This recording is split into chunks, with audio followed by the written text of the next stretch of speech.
It was a cold and snowy Christmas night, and the stars twinkled in the sky like diamonds. The streets were lined with beautiful lights, and the houses were decorated with wreaths and twinkling ornaments. In a small town, nestled in a valley surrounded by mountains, there was a cozy little cottage. Inside the cottage, the fire roared in the fireplace, and the smell of freshly baked cookies filled the air.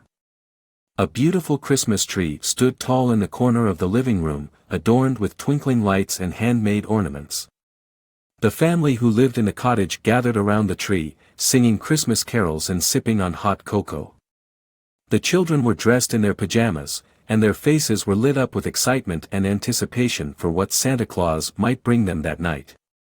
As the clock struck midnight, there was a knock at the door. The family rushed to open it, and there stood a stranger, his clothes ragged and his face covered in snow. The family invited him in and offered him a seat by the fire.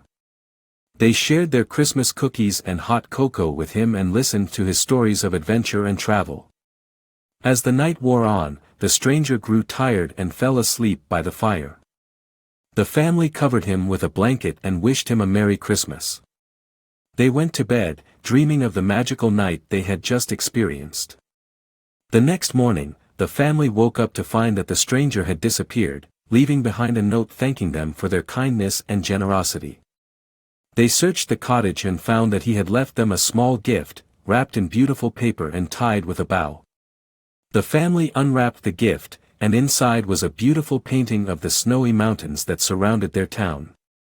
The painting was signed by the stranger, who had turned out to be a famous artist traveling incognito.